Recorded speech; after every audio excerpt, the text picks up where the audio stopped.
Joining us now, former RNC chairman and co-host of The Weekend here on MSNBC, Michael Steele. Michael, it's really good to have you.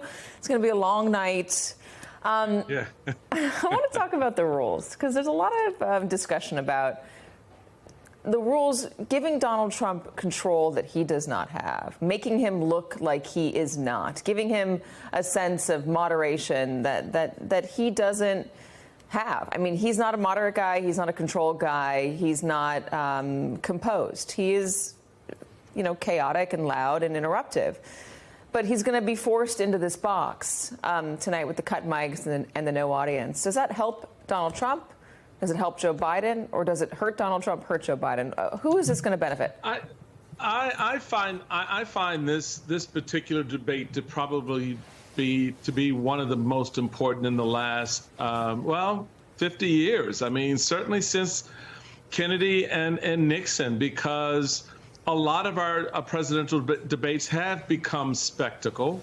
They've not become matters of substance, matters of raw understanding of where each of these individuals will lead the country. And I think this moment will afford the country that. I'm less concerned about whose bar is set where.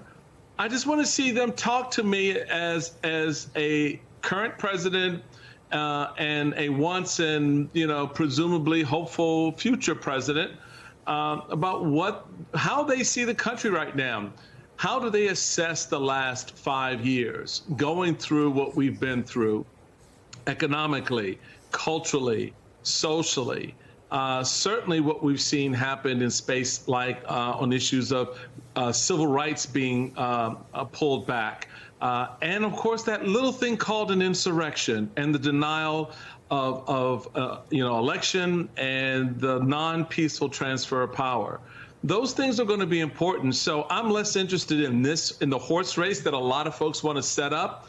I love this debate because it's raw. There are no catcalls and stupid sounding idiots in the hall, but rather an empty room with two moderators and two men who want to be the next president. I wonder, because of that, I mean, we had Frank Lutz, who has said that he's been following debates forever. He's been doing these focus panels forever. And he says that the policy is not usually what gets through. What gets through is the good one-liner, the soundbite that gets played over and over again, not the little intricacies of the debate.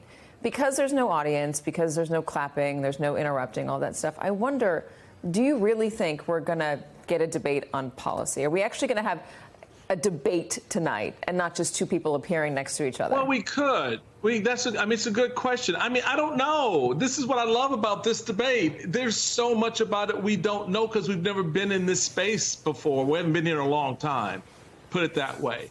And what has made those other debates stand out is the one-liners. And why did the one-liner work? Because an audience whooped it up when he said it, when it was said. And they reinforced something that may have otherwise fallen flat with voters. Remember, in 1960s, the folks who heard Kennedy and Nixon thought that Nixon won. The folks who saw Kennedy and Nixon thought that Kennedy won. So everyone's going to bring their own impression, first impression of this debate, to their decision about who the next president is going to be. And I think we should just be excited about that. And stop trying to pick the winner and the loser before they actually open their mouths and say something.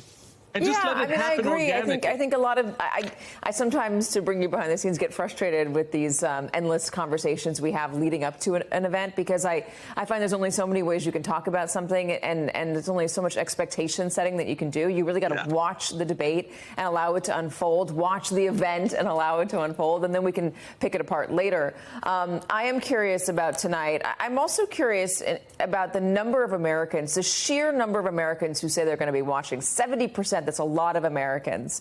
And the number of them, I think it's 16%. Yeah, 16% of voters who say that their minds could change. Do you believe that many people are still up in the air, Michael? I do. And I think even more so because of the way this is coming about. I'm really happy to hear that 70% number. I hope it's higher because you've got two very stark visions of what America is on that stage tonight. when one man says he wants to be a dictator and the other man's trying to prove he's not too old to do the job. And so that 16% number is big, and it can translate and cut against one of these two men in a way that we just didn't see a few months ago. And so I think this is what I love about this moment. And I'm telling folks, grab your popcorn, sit back with your favorite adult beverage, and open your mind and your ears to what you hear, because we haven't seen this kind of display of interest in wanting to be president. Now, show me, prove it to me. Tell me what tomorrow looks like in your worldview. And I think a lot of Americans are curious about that. That 70% number is a big number when you think about registered voters out there, or likely voters out there, who will be making decisions, and to know that they're interested in this way, I think is a far cry from where we've been in the past. I think so, too. 83 million is, I think, the number that tuned in to Hillary Clinton debating Donald Trump. That was a really high number. Yep. And I think tonight could be even higher. We talk about politics so much, but there is a lot of the country that doesn't focus so much on the day-to-day political happenings. And they just have a feeling about how they think the country is going. Joe Biden has persistently had some pretty junky approval rating numbers. Democrats argue that, listen, the approval rating might not actually matter, because when they're confronted with the choice between Joe Biden and Donald Trump, they are going to pick what they believe is a lesser of two evils, and that Joe Biden is going to clearly be that person. And that Donald Trump's chaos and his, attempt to overturn the election, the criminal conviction, all that stuff is just not going to be palatable. Do you put stock in the approval numbers?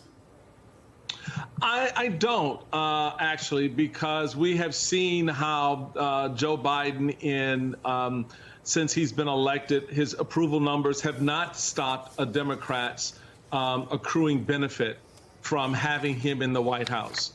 They have not hurt the progress of winning special elections and chipping away, although slim majority, at the majority of the Republicans in the House. And so I think that there's a little bit, this cycle is really different, as was the last cycle, in terms of how voters are coming into it. When you look back and you think about, oh, wow, the economy was doing so much harder in 22. Big red wave was coming. Joe Biden was well underwater from where he is now, and yet and still was able to short circuit that wave, if you will. And so I think that there is some value in understanding and contextualizing. Voters may not like the way the economy is. It does not necessarily translate into I'm not voting for Joe Biden or I'm voting for Donald Trump. That's what, again, makes this such an interesting piece. And the other thing you said, I think it's important, about those voters who are coming to this who aren't junkies like we are, Katie, where we sit here, we literally have our popcorn, right? And we really get juiced up about this stuff. You covering this the way you have over the course of your career, me being involved in it the way I have. So we see it at a certain level. But folks who've been tuned out and didn't really give a you-know-what about it, they're coming in. They're part of that 70% who are saying, okay, so let me see what all the fuss is about. What have people been talking about? Who are these people now in this moment? It is a real opportunity, and that's interesting, for both of them to lay out what they want to do in the future. By the way, this is obviously President Biden. He just arrived in Marietta, Georgia. We saw him deplane Air Force One. Now he's greeting some local leaders. You can see this right there, hugging some folks. The opportunity that both have to lay out their vision of what the next 4 years should be like. I know Donald Trump's going to come in with a lot of, everything is terrible now, and don't worry, I'm going to make it better. I promise you I can do it. Joe Biden, though, we've heard him talk a lot about the threat that Donald Trump poses to this democracy. Do you think that voters are hungry to hear more about what he thinks his next 4 years could look like, what he thinks he could accomplish? Yes, I do. I really do. And I think that is going to be one of the advantages the president has, is to not only talk about what brought us through, what I did coming in the door on the heels of COVID and the inability of my predecessor to manage it appropriately, and the economy. Now let me tell you how that translates going forward. And I think if there's anyone who's going to really bring in the substance of policy, it will be Biden, because in one sense he has to. What Trump will do is just nitpick at it and say how, like you noted, how bad it is or how wrong he is. But he's not going to give you an alternative. He's not going to give you the nuance or even anything close to a general purpose of his economic policy, explaining to us what 100% tariffs on anybody is going to do to our economy. It's still, in sensitive areas as it is. So I think you're going to see two very different approaches to policy. One, Biden pushing it up and out because in a real sense he has to, and Trump sort of sitting there going, oh, well, that won't work. That's bad. That didn't happen. But not really laying out what he would do differently and certainly telling us what it would mean and how it would impact us if he did. Hey there, MSNBC fans. I'm Luke Russert, and be sure to join me, Rachel Maddow, Jen Psaki, Lawrence O'Donnell, Steve Kornacki, Joy Reid, and many more September 7th in Brooklyn, MSNBC Live Democracy 2024. Click on the link for ticket information. We will see you there.